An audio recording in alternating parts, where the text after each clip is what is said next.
The first question this week comes from Vahan, and he asks, how do I feel about kind of taking a more minimalist approach of maybe training 2 or 3 days a week with a full body split compared to a more kind of optimal approach to where maybe you train more days per week, you spread things out a little bit more and stuff like that. And this is for a recreational lifter is what he kind of caveated it with.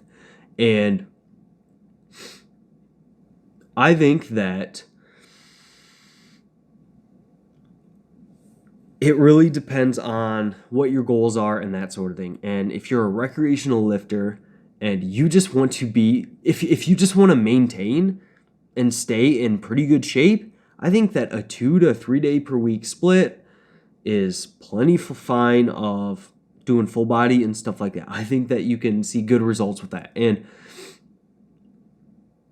I also think that people can see just in general, if maybe let's say that you're okay with getting 60 to 70% of your potential results over the course of a few years.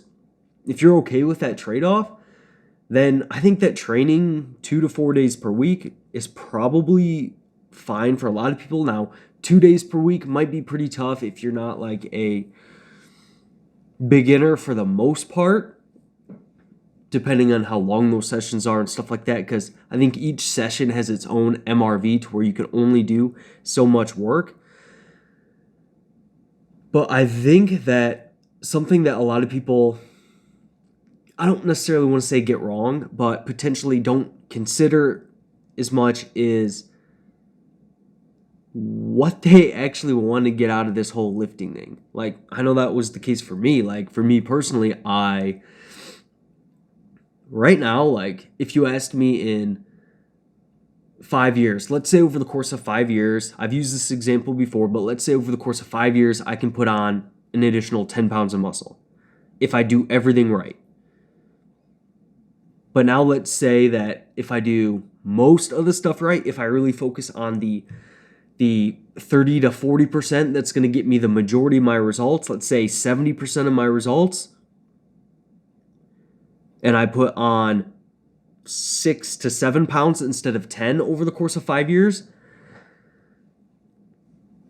I'm probably okay with that trade-off, especially if it allows me to get to other goals of mine, whether it's relationships, financial, stuff like that.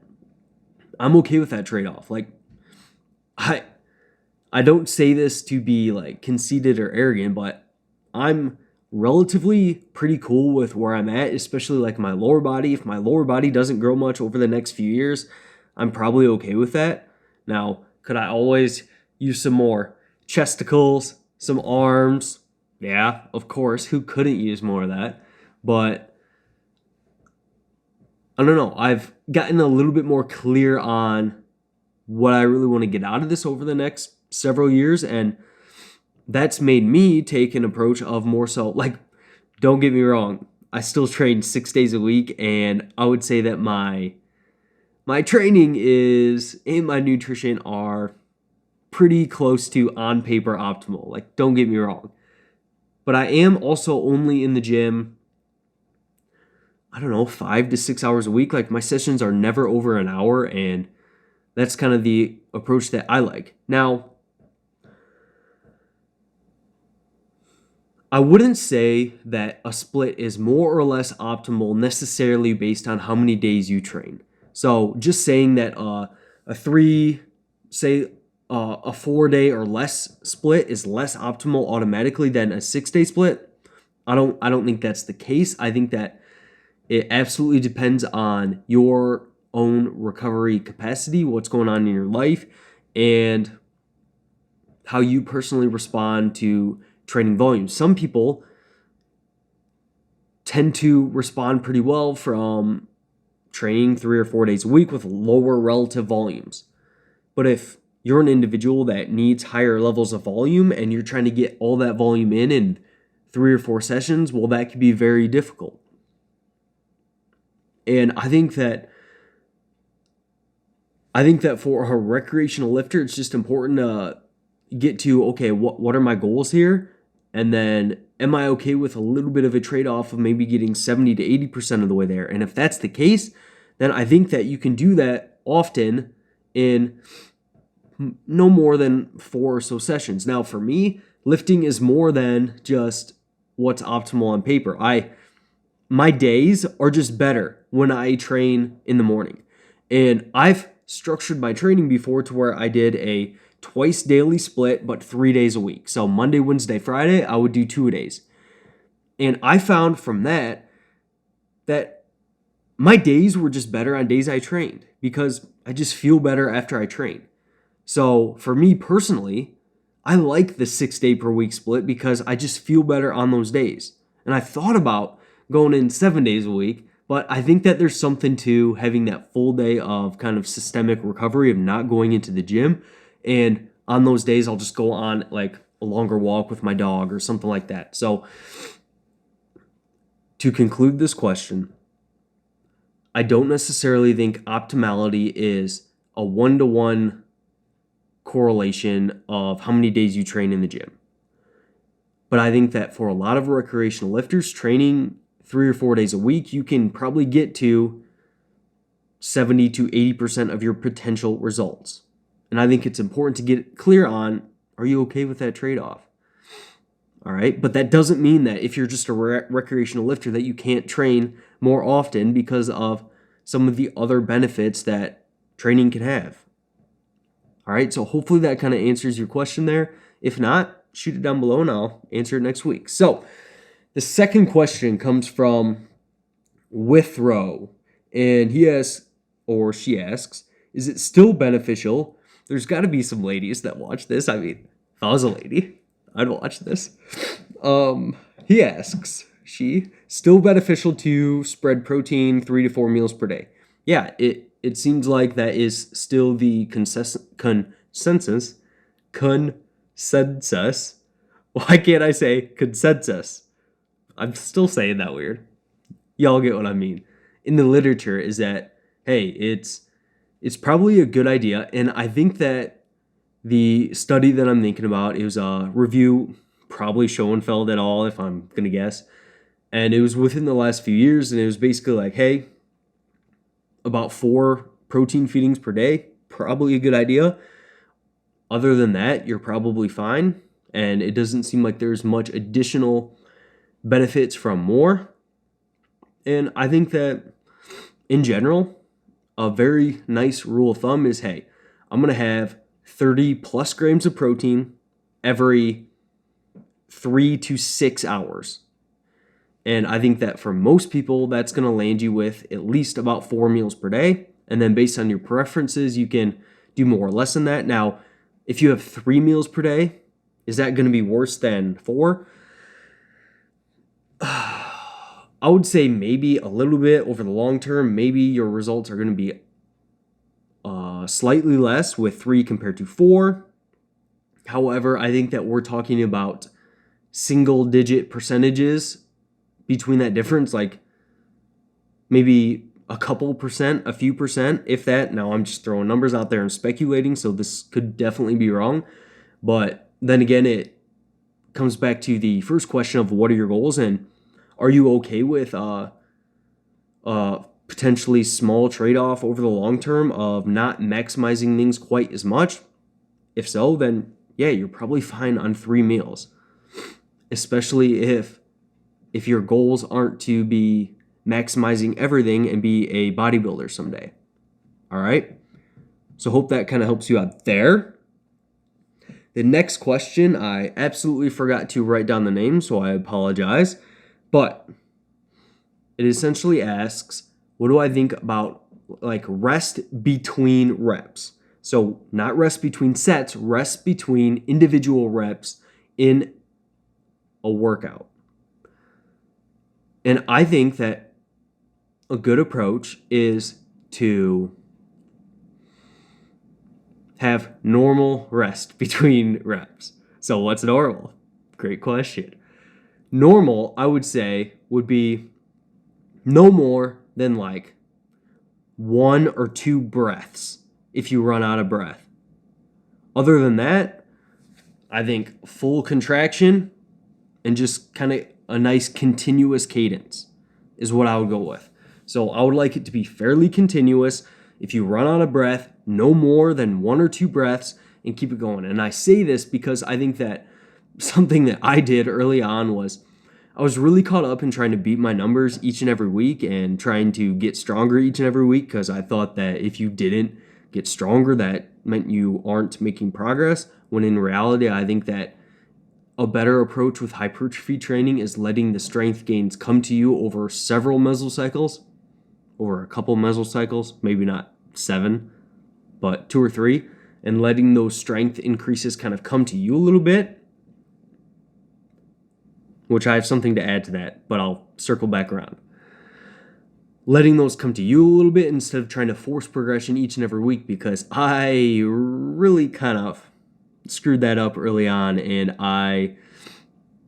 it resulted in me prioritizing moving more weight over everything. And I had jack shit for mind-muscle connection, and my execution was not good. I wasn't focused on actually training the target muscle group. I was more focused on lifting more weight. And that resulted in me cutting range of motion, just doing dipshit things that aren't actually aligned with my goals in the gym, adding a bunch of systemic fatigue without actually adding localized muscle fatigue, which is kind of what I should have been doing.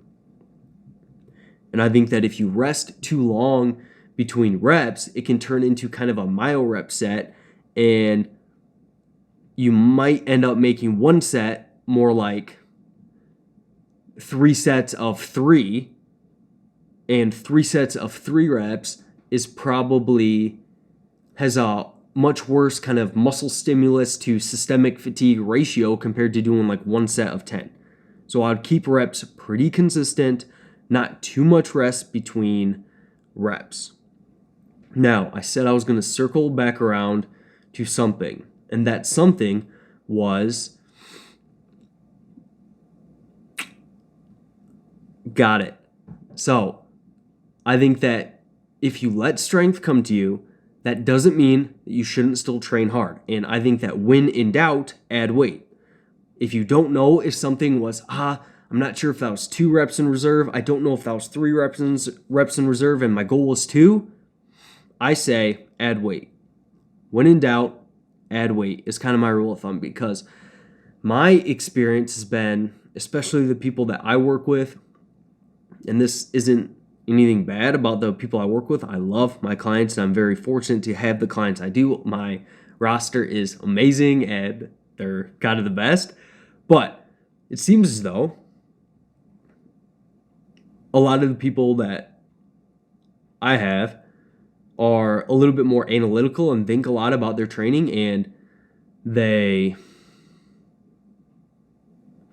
sometimes get that paralysis by analysis, and when in reality they should just put a little bit more weight on and train, not necessarily, and trust that they're strong. Like a lot of them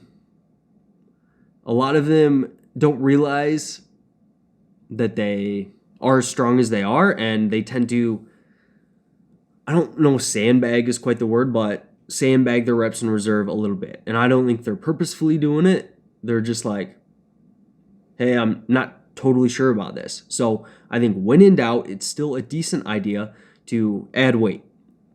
All right? So I think that covers that question there. And the next question comes from Hidden Jaden. And this is the final question. It's kind of a 2-parter. And drop your questions below if you want me to answer it this next Sunday, all right? But it's kind of in regards to, should you be trying to hit a PR each session, which I kind of talked about already. And then he also talks about, how do you not plateau if you don't go for PRs every session?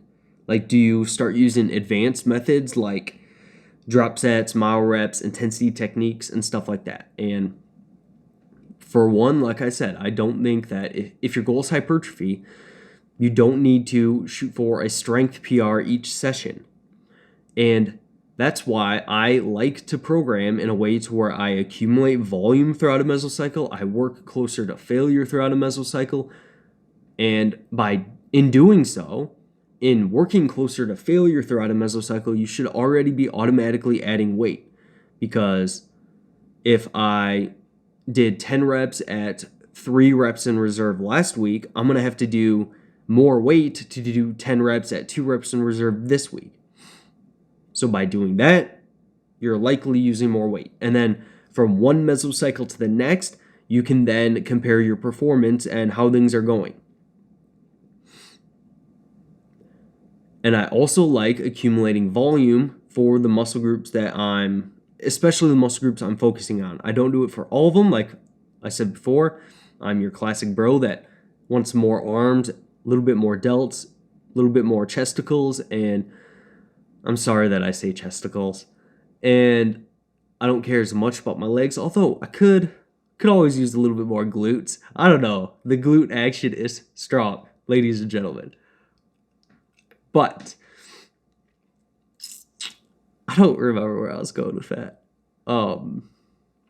Yes, so I accumulate volume, especially in the muscle groups that I care most about. So I am overloading my muscles via volume, via working closer to failure, using more weight, and then from meso to meso, I'm focused on adding additional weight to the bar. All right, so I don't think that you have to necessarily PR each and every session, and I also don't think that I don't think that you won't make progress if you don't add volume and you don't work closer to failure. Like, there's plenty of people that have gotten plenty jacked by working in a similar volume range from week to week and taking the strength progress as it comes, being patient with it, and slowly progressing strength over time, hanging out at a volume range kind of within your MEV and MRV, and that sort of thing. So I don't think it's necessary. Like, I think the 3DMJ crowd kind of reminds me of that a little bit. And that's, of course, not everybody in their team that does that, and I'm sure they don't do that for every client, but that's still a very reasonable way to do things. And just try not to don't force progression for the sake of proper execution and training your target muscle group. All right, so that's how I approach that. And as for intensity techniques like myo reps, drop sets, supersets, stuff like that, it almost makes me think that you're thinking more so like shock the muscle a little bit. And interestingly, I'm reading Total Recall, which is like Arnold Schwarzenegger's biography, and it's actually really interesting. I'm like 150 pages in, so if you're into that sort of thing, go check it out. It's pretty cool. Definitely not affiliated, although I wish I was. But he talks about shocking the muscle and stuff like that, and it's interesting looking at his training. And I think that there is benefits to having a novel stimulus on the muscle. Like, I think that drop sets, myo reps, supersets, even playing with your tempo, like doing paused lateral raises and stuff like that, like those different variations, I like it. I think having some novelty is a good idea. But I don't think that you need it each and every session. But as for when I use some of these techniques, and these sound like more so intensity techniques, like metabolite techniques, to where you get a pump, you get that metabolic accumulation. And I use these for any muscle group that I'm kind of focusing on. So for me, it would be muscle groups in my upper body. I would use these metabolite techniques, and I pick 1 or 2 muscles per mesocycle, and I rotate them through each mesocycle. So for me personally, I'll do them for my back and biceps. And I like to pair back and biceps together, because I feel like if I do a back metabolite technique, then I'm kind of doing a bicep metabolite technique too. So I might as well do them both in the same meso. So that's how I approach it. So meso 1, I might do back and bis. Meso 2, chest and tris. Meso 3, delts, and kind of ran out of muscle groups. So delts. And I'll rotate through. And the reason I do that is because I think that the body kind of sensitizes itself a little bit, or desensitizes itself a little bit to metabolite techniques, to where at some point it feels like you're just doing junk volume and you're moving a weight around and you're just kind of tired and you're not getting much out of it regarding like pumps and stuff like that. So I like rotating them, but I don't necessarily think that this is some technique that you absolutely have to do if you're plateaued. And I don't think it's necessarily a technique that you have to do if you're advanced. Like, I think most people can utilize these, and beginners, they probably don't need it because they can grow from running on the treadmill and not like significant growth. Like, I wouldn't recommend that, but we do see a little bit of hypertrophy from just that sort of thing in really novice trainees, but I'm by no means saying that that's a good way for hypertrophy. But I think that that is when I would use those metabolite techniques. And if you are plateaued on a certain movement that you're trying to get stronger at, and let's say you've been doing the bench press from meso after meso after meso, just trying to get stronger at it, I do think that using some sort of novel stimulus there, to where maybe you do a paused bench press, or maybe you do a close grip bench press, or maybe you do some close variation of the bench press instead of bench pressing for at least a meso or two, progress with that, and then come back to it, is kind of how I would approach an exercise plateau, rather than turning directly to like doing mile reps or a drop set on the bench press or something like that. All right? So that is all the questions I have this week. Drop your questions below for next week's Q&A, and I will see you next Sunday.